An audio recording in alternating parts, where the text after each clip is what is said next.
ओम शांति पाल भाई। ओम शांति ईश्वर भाई। पाल भाई, हम आज की मुरली रिवीजन कर रहे हैं जी। आज फरवरी मास का लास्ट दिन है, 28 तारीख है। और खास आज बाबा ने बोला है सब लोग शांति के लिए माना भटकते हैं, पुकारते हैं शांति दो शांति दो। तो बाबा बोलते हैं कि मीठे बच्चे, शांति चाहिए तो अशरीरी बनो, लेकिन ये विधि पता नहीं किसी को जो बाबा हमको बताते हैं। तो इस देह भान में आने से ही अशांति होती है, इसलिए अपने स्वधर्म में स्थित रहो। तो मैंने स्वधर्म की बात है क्योंकि शांति हमारा स्वधर्म है, लेकिन हम उसको भूल चुके हैं, खुद को भूल चुके हैं, इसलिए अशांत हो गए सब लोग और शांति ढूंढ रहे हैं। तो इसलिए बाबा ने खास बोला है पाल भाई आज की अशरीरी बनो, देह भान से उपराम हो जाओ। तो इसका जैसे आज 28 फरवरी 2025 है, शांति चाहिए। तो शांति कैसे मिलेगी? बाबा ने दो विधि बताई, एक तो अशरीरी बनो जी और स्वधर्म में स्थित रहो जी। तो अशरीरी बनते हैं। जैसे ही मैं आत्मा, इस शरीर से भिन्न अपने को आत्मा समझती हूँ जी, तो जो संकल्प है, विकल्प है, व्यर्थ है, इससे आत्मा मुक्त हो जाती है। एक्चुअल में शांति जो है शुद्ध संकल्प शांति का स्रोत है। अगर मेरा संकल्प शुद्ध चल रहा है तो समझ लिए कि मैं शांत अवस्था में हूँ। तो इस शरीर से भिन्न मैं अशरीरी हो जाता हूँ तो व्यर्थ संकल्प, विकल्प, इन सब चीजों से मुक्त हो जाता हूँ, शुद्ध संकल्प में स्थित हो जाता हूँ। अशरीरी बनना माना शुद्ध संकल्प में स्थित होना, शुद्ध भावनाएं हो जाना। ये जब हो जाती है तो ऑटोमेटिक शांति की महसूसता होती है। तो इसीलिए बाबा कहता है अशरीरी बनो जी। संकल्प वहां प्योर शुद्ध हो जाते हैं जी। फिर देह भान में आने से ही अशांति होती है। जैसे ही देह भान में आते हैं हमारा संकल्प विकल्प होता है, व्यर्थ संकल्प चलता है जी। तो ये सारी चीजें हमको अशांत करती है जी। व्यर्थ संकल्प चलना, निगेटिव संकल्प चलना, अयथार्थ संकल्प चलना, बेवजह का संकल्प चलना, ये हमको अशांत करता है। इसलिए अशरीरी बनो और देह भान में आने से अशांति होती है, अशरीरी बनने से शांति होती है। इसलिए अपना स्वधर्म में स्थित रहो। स्व का धर्म शांति है। हमारा घर शांति धाम है, परम धाम घर है। बाबा एक बार बोला था, जैसे मैं अवतरित होके यहाँ आता हूँ, इस शरीर में आके पार्ट बजाता हूँ, वैसे तुम भी अवतरित आत्मा हो। संगम युग में आप बच्चे घर में विश्राम को पाओ, अर्थात शुद्ध निसंकल्प अवस्था में रहो। संकल्प तो है लेकिन मैं आत्मा बिंदी, मेरा बाबा बिंदी, तो एकदम वहां पर प्योर संकल्प होता है, पॉजिटिव संकल्प होता है। तो पॉजिटिव संकल्प और पॉजिटिव अवस्था में स्थित रहना ही स्वधर्म में स्थित होना है जी। तो पाल भाई, आज बाबा ने क्वेश्चन आंसर में याद को बहुत सहज करके बताया है। कई बच्चे कठिन समझते याद को। बाबा बोलता है यथार्थ याद क्या है, याद के साथ किस बात का विशेष ध्यान रखना चाहिए। तो बाबा बोलते कि अपने को इस देह से न्यारी आत्मा समझकर बाप को याद करना, यही है यथार्थ याद। माना मैं आत्मा ज्योति स्वरूप हूँ, परमात्मा भी ज्योति स्वरूप है। तो सही अपने यथार्थ समझकर परमात्मा से शक्ति लेना और उससे लाइट माइट लेना, उसकी उस स्थिति में टिक जाना, यही बाबा बोलता यथार्थ याद है। तो इस बात का बाबा बोलता है कि ध्यान रखना जरूर है। याद में रहने के लिए ज्ञान का नशा चढ़ा होना चाहिए, क्योंकि आत्मा जो पहले बाबा के पास जाती है ज्ञान के आधार से जाती ना, ज्ञान का विचार सागर मंथन मनन चिंतन करके फिर उपराम हो जाती, फिर बाबा के पास पहुंचती।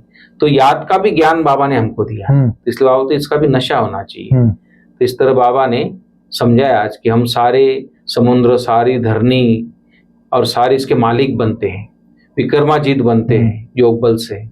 तो ये विक्रमों पे जीत पाते हैं। तो ये सब बाबा ने जो ज्ञान सुनाया है ये हमारी बुद्धि में रहना चाहिए। हमारा बुद्धि योग सदा बाप और वर्षे में लगा रहे। तो ये सब बाबा ने जो ज्ञान दिया है इसका अगर हम विचार सागर मंथन करते रहेंगे, नशा चढ़ा रहेगा तो याद भी सहज होगी। इस तरह बाबा ने आज इसके ऊपर तो मतलब ज्ञान का नशा चढ़ा हो जी जी। जब तक ज्ञान का नशा नहीं चढ़े रहेगा जी तब तक बाबा याद नहीं आएगा। बिल्कुल, इसका आधार ही है। बाबा ने एक बार बोला था जी, ये जो पढ़ाई के 4 सब्जेक्ट हैं इसका आपस में एक दो का बहुत गहरा संबंध है। बिल्कुल, जो ज्ञानी तू आत्मा होगा वो योगी तू आत्मा अवश्य होगा। और जिसने ज्ञान योग को नेचुरल नेचर बना लिया उसके स्वभाव संस्कार धारणा युक्त होंगे। और जिन्होंने ये तीनों सब्जेक्ट के अनुभवी बन गए ज्ञान योग धारणा के, वे मास्टर दाता अर्थात सेवाधारी स्वतः बन जाते हैं। और ऐसे बच्चे ही विश्व कल्याण के कार्य में सफल होते हैं। तो ये चीज जो है, जो ज्ञानी तो आत्मा होगा वो योगी तो आत्मा अवश्य होगा। इसीलिए बाबा ने कहा याद में रहने के लिए ज्ञान का नशा चढ़ा हुआ हो। जब ज्ञान का नशा रहेगा, देह से न्यारी आत्मा हो, तब तो देह से न्यारी आत्मा बनेगा। जैसे आज हमारी मोहिनी दीदी जी कल का क्लास करा रहे थे तो बोले बाबा से प्यार का अनुभव नहीं होता। तो क्या बोला उसने, मीठे मीठे सिकी लधे नूरे रतन बच्चों प्रति बाबा कहता है। वो सेंटेंस को बार बार रिवाइज करो, तब आपको प्यार का रियलाइज होगा, महसूसता होगी। इतनी अच्छी बात कही उन्होंने। तो ये चीज जब तक ज्ञान आपके बुद्धि में नहीं है तब तक वो अवस्था हमारी नहीं बनती। रिवाइज नहीं करेंगे तो रियलाइज नहीं होगा। जैसे कोई माता पिता अपने बेटे को बेटा प्यारा बेटा आओ मीठे ऐसे बात बुलाते तो कितना आपस में प्यार होता है माँ बच्चों का। तो वैसे बाप भी हमें रोज पुकारता है, रोज बुलाता है, रोज याद प्यार देता है।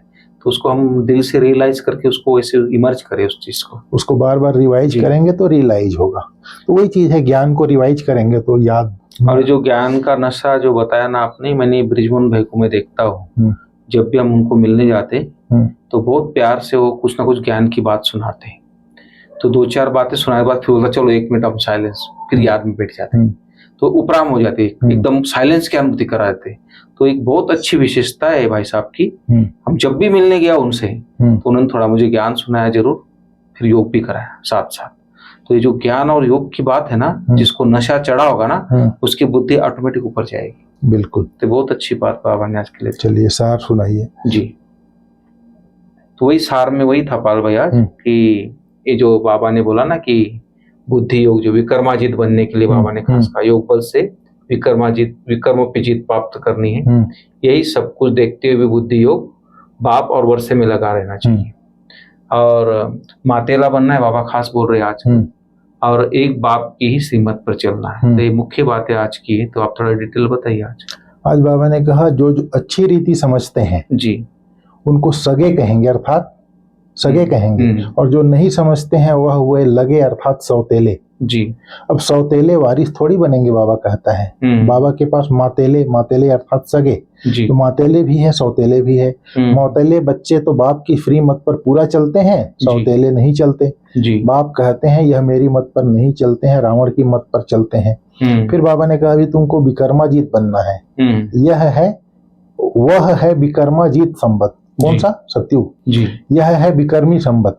तुम योग बल से विक्रमों पर जीत पाते हो। भारत का योग मशहूर है, बाबा कहता है। तो एक बाप की श्रीमत पर चलना है, ये चीज बाबा ने कहा। तो आज बाबा ने बहुत अच्छी बातें करते। फिर बाबा ने कहा सबको सदगति करने वाला एक ही बड़ा बाप है, वह आते भी भारत में है। वास्तव में भक्ति भी उनकी करनी चाहिए जो सदगति देते हैं। वह निराकार बाप यहाँ तो है नहीं, उनको हमेशा ऊपर समझकर याद करते हैं। बाकी किसी भी देवताओं की मूर्ति को ऊपर में याद नहीं करते, नीचे में ही याद करते हैं। फिर बाबा ने आज अंडरलाइन कराया है तुम राज ऋषि हो।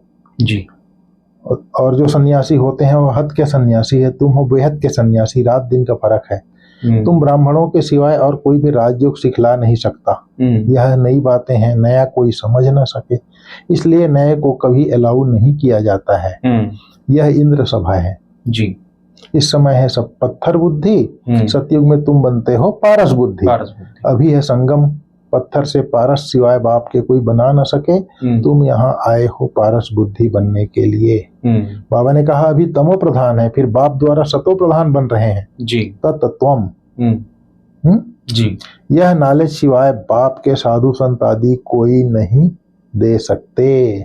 बाबा ने कहा हम श्रीमत पर फिर से श्रेष्ठाचारी बन रहे हैं। बच्चों को कहते हैं तुम जानते हो हम श्रीमत पर फिर से श्रेष्ठाचारी बन रहे हैं। यहाँ देखते हुए भी बुद्धियों को बाप और वर्षे में लगा रहे।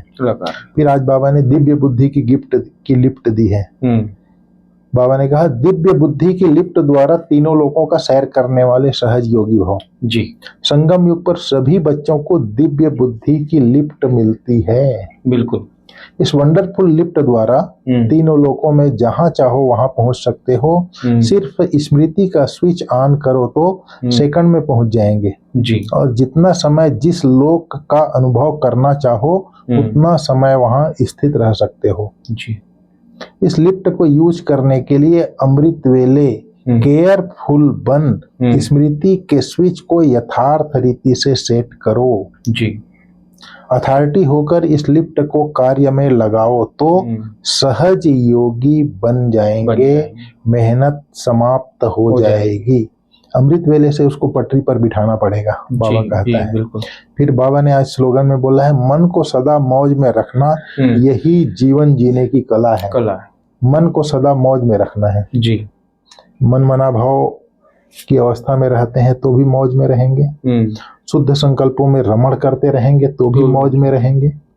बाबा ने एक बार बोला था, शुद्ध संकल्पों में स्थित रहना ही निरसंकल्प अवस्था है।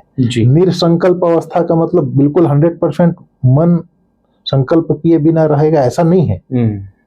शुद्ध संकल्प में स्थित रहना ही निरसंकल्प अवस्था है जी। तो मन मना भाव की अवस्था में कहो या शुद्ध संकल्प में रमण करते रहो या सिमर सिमर सुख पाओ ज्ञान का, इसी से मन मौज में रहेगा, यही जीवन जीने की कला है। ठीक है भाई साहब, थैंक यू। ओम शांति। ओम शांति।